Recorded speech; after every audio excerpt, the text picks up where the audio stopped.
Hello, welcome back to the American Speed Festival. It is back for year 3 in 2023. I've always loved this event. I think it's fantastic. And we're going to start out. I know it's a race car festival. We'll get to those in a second, so bear with me when we quickly go through some of the very impressive road cars. And I do mean impressive, Ferrari F12 TDF, the Copo Camaro track day concept. They only made 2 of those at Camaro there. It wasn't just some random Camaro with some cool paint job. It was a very rare Copo concept. And you have some more exotic vehicles, if you will, the Bentleys or the Aston Martin DB2/4 Mark III, because that's not a confusing enough name. Honestly, thought it was a Ferrari 166 or one of those early Ferraris, but it looks so good, the DB2, and it's nice to mark off another Aston Martin I've never seen before, mark it off on a checkbox, if you will. And it's just nice seeing cars you don't see very often. 190E Focus RS, not the modern RS, that's a 2009 version that was only sold in Europe. I mean, it's just so nice to see cars that you don't get a chance to see, even though we'll get to the race cars in a second, I promise. But seeing things like an Alpina partnership. So this is just a tuning kit for the BMW 2002 by Alpina, because of course they made the partnership after with the 3-liter CSL. Very impressive. Also very impressive, the Porsche 911 Cayman GT4 RS, which actually held its own against the race cars. We'll see that in a little bit later. I like the 904 GTS Carrera, though. This is one of the, 120 or so road cars made for Group 4 homologation.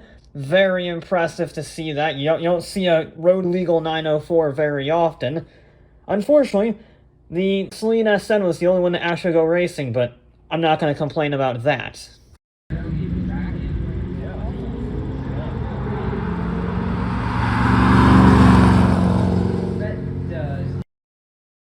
And now that all of the road cars are done, we can finally get into the race cars. They're bread and butter of this event. It is a racetrack after all, and they had some truly fantastic race cars. I mean, we start out with a Nash Speedster from 1927, and it only goes from there. Formula 5000 next to a Formula 1 car, the Shadow DN5, and the Parnelli Formula 5000 car with the legendary Cosworth DFV and the Shadow. Absolutely beautiful car, beautiful sound. Not all that successful, but still pretty cool. This is a Lotus T125. It's their purchasable F1 car. It's not an exact F1 car, but it's pretty darn close. They made 6 of them, probably because lots of trouble, usually serious. They put it out on one track run, did most of a lap, and then broke down. I'm not making that up. It lasted less than a lap, which is a shame, because I quite like the Lotus 125. I wish it was here more. But as it stands, it just wasn't reliable enough for this show, unfortunately. But anyway, there were plenty of other cars that were reliable enough, and I have no qualms with seeing Indy cars. They are truly fantastic. This one is probably the newest one of the bunch of actual Indy cars. This is the 2002 Dallara Indy car. There's also a Champ car we'll get to later on. Now, I like this one, the Gilbert, because it has a very weird wing. I don't know what that wing does on the top of the exhaust. It's kind of narrow and sort of weird shaped, but I also kind of like that. Now, the Pepsi Challenger is insane, because it literally did a last to first challenge and then lapped the field again after. It was so powerful, and the aerodynamic aids you sort of see there on the sides and on the back had to be banned immediately after, because it was just that OP. Imagine going from last to first and then lapping the field all over again. That's seriously impressive. It, again, like the Lotus, it didn't really work very well over the weekend, but still, a truly ridiculous car, although the Champ car from 2007 is also pretty ridiculous because it has a Judd V10 in it, which sounds absolutely glorious.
we're going to move up again in terms of performance from open wheelers from the 60s and 70s to proper prototypes like the Fab Car GTP car that ran in the 80s IMSA category, or the last front-engined LMP1 car to win a championship when this Panos LMP1 took the victory in 1999 against BMW.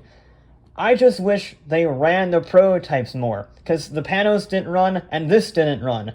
Admittedly, this is more understandable since it's the 1965 24 Hours of Le Mans winning, outright winning, Ferrari 250, driven by Nart, 250 LM I should say. This is it.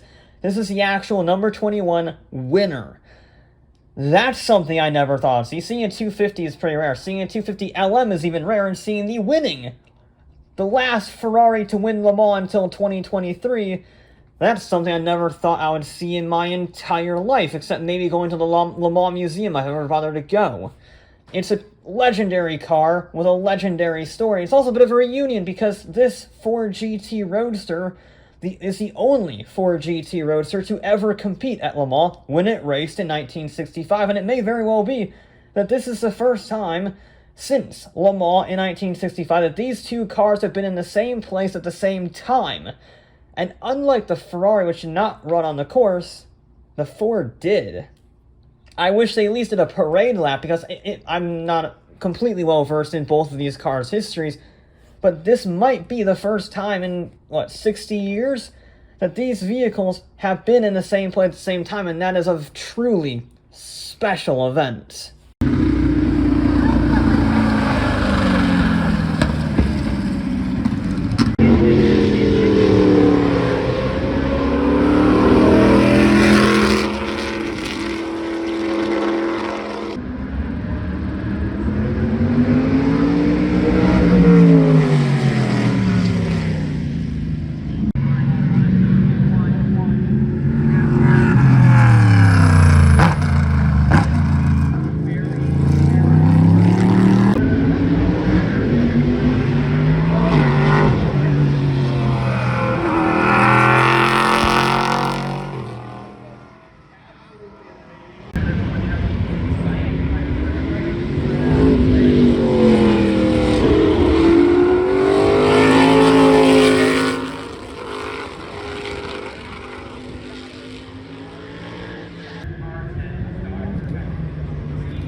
We're going to actually stick with sports car racing, going into the more GT-focused classes for this one. So going from prototype to GTs, things like the Daytona Coupe, like the Datsun 240, technically it's a Nissan, but Nissan, Datsun, whatever, 240SX IMSA from GTU class with a 427 competition, not the semi-competition, that's the road car, that's the actual competition racer. We also had quite a few Ford GT1s, with this one actually podiuming at Le Mans, and then a few custom ones with the 1200 horsepower, the crazy carbon fiber ones, so two different types. Sadly, only the carbon fiber ones ended up racing on the course, and there was actually a little bit of racing. You're not allowed to race, technically, probably for insurance reasons, but the GT4 cars, to a lesser extent the Ferraris, and certainly the Corvettes, really didn't listen to that. These cars actually didn't run, unfortunately, because it's very rare Chevy race cars, the SR2, and the car that preceded it, the 1957 Chevy SS Concept. These were built for one of the sons of one of the executives, because they figured a GM executive's son racing a Ferrari wasn't appropriate, so they built them these things, and they're pretty special. I mean, this one was based off a Jaguar D-Type. They literally took a D-Type and said, build me that, but with a Corvette badge and an engine. So pretty cool there. Roger Penske also had quite a few Corvettes on display here today. Some of them actually did end up racing. Some of them pretty darn hard for being 60 years old and owned by or raced by Roger Penske himself at one point in time. So he had his first race winner, the red one, and some of the more iconic Penske livery with the blue and the yellow. Truly iconic race cars. There were also quite a few that didn't race, like the Briggs Cunningham Corvettes. They had 3 Briggs Cunninghams, including this one, which scored Corvette's first class win at Le Mans back in 1960. Really special stuff. Not quite as special as the GT40 or the Ferrari 250, but a class win is no small feat, especially being the first class win for a Corvette. And there were plenty of other Corvettes, like the IMSA cars. There were a few challenge cars from the short-lived Corvette Challenge series. Pretty cool to see those out, even if, again, only the yellow one ended up racing. And of course, there were these two. They were good friends, and they were the ones that really pushed the idea of how far can we race without calling it racing. It was glorious to see. But it wasn't just Chevy Corvettes, because there was also a celebration of Reeves Callaway, which was a Corvette tuner/privateer racing team. It's sort of like a gray line with them. Really cool stuff. The C12R that you see here looks super weird, super cool. I absolutely love the styling of these things.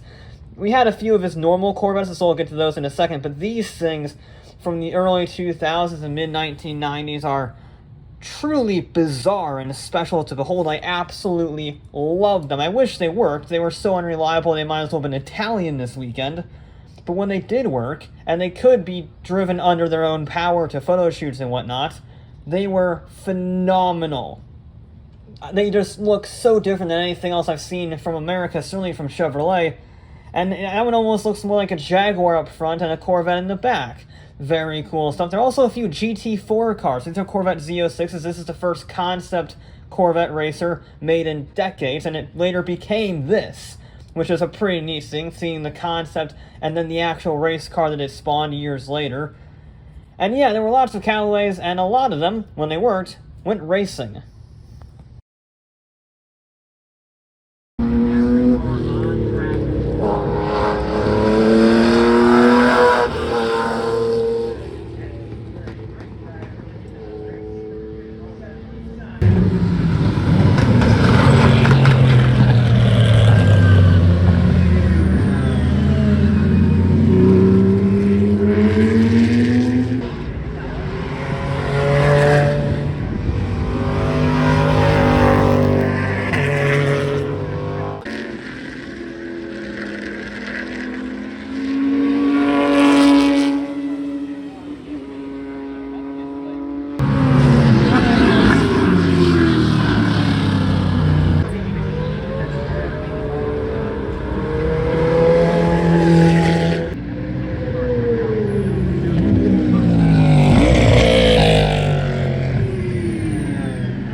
Reeves Callaway was not the only celebration this weekend, because IROC, the International Race of Champions, was also being celebrated at the American Speed Festival. If you're wondering where I got the footage for my IROC reverse gear episode, this is where it's from. It's almost like I planned it that way.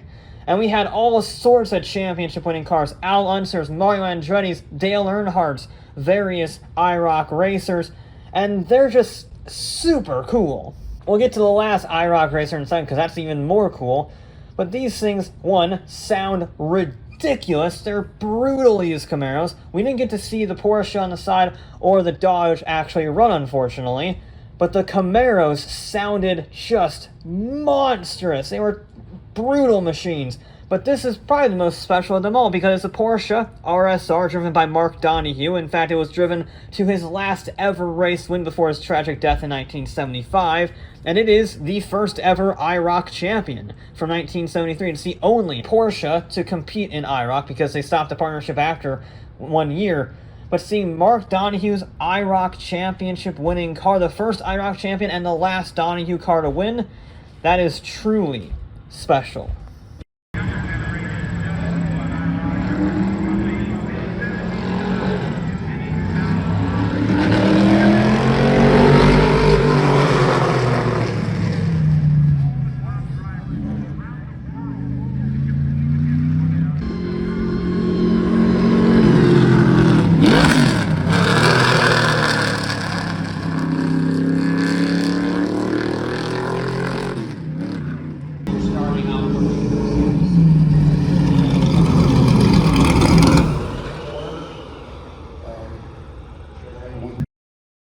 And now we get into my personal favorite section of the day, the drift cars. There were 3 drift cars in attendance: this Formula Drift Mustang with an LS engine swap, ironically enough, this Nissan Silvia that did not have an LS swap in it, thank God, sounded glorious and looks really cool with that paint job. I really like the paint job on that. There was even a Formula Drift Toyota Yaris, which I don't know what it has in common with a Toyota Yaris anymore. Probably not much, maybe the badge.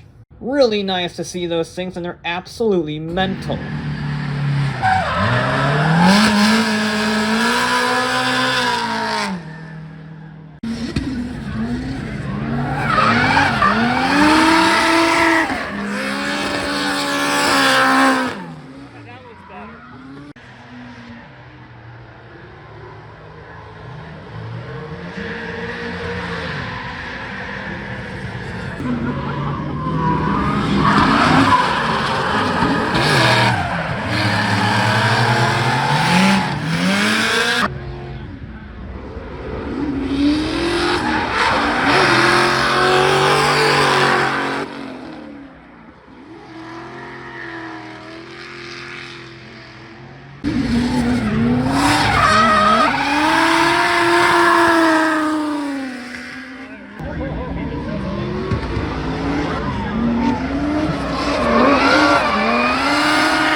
Now, the driver was fine, the car was fine, everything was fine. Those cars are designed to break apart like that as fiberglass body, so it's nothing too serious. The car ran the next day.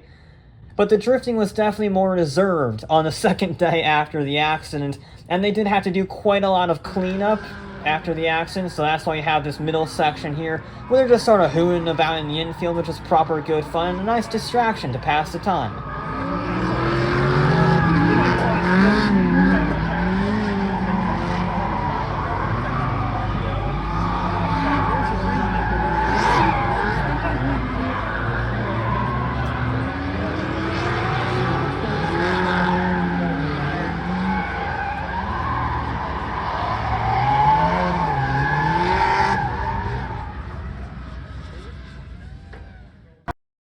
And our final segment is sort of a miscellaneous segment, one that has vehicles that don't really fit in any particular class, or vehicles that don't have enough vehicles in their class to make a full section.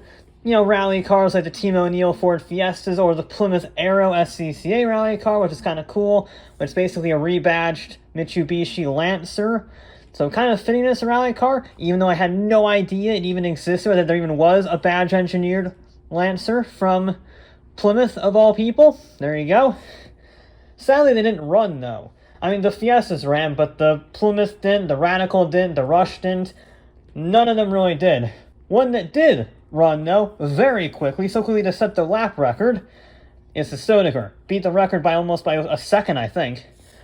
Because it's 200 horsepower, weighs less than 1,200 pounds, and if you look at his profile next to the Praga, it's very small. I think they said the body alone weighs a whole 37 pounds. That's very light. Very light. And it's stupid fast. It's stupid creepy. It pulls on the Stodiker like nothing else does. It's absolutely unreal. There is one other car I want to mention, though. One other car that's very special. The McLaren M1. This is the original McLaren chassis, the first McLaren chassis ever built. It's been torn up and rebuilt into different vehicles from time after time, but as far as they can trace back, this chassis number is the first McLaren ever built. So while the bodywork may be a recreation of the original McLaren, the original chassis, that's another very special car to add to a long list of special cars at this show. But that will be it for this episode for this year, and I'll see you in 2024 at another American Speed Festival. Not even scheduled though. Really, guys? Come on, go around and up.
For him yesterday.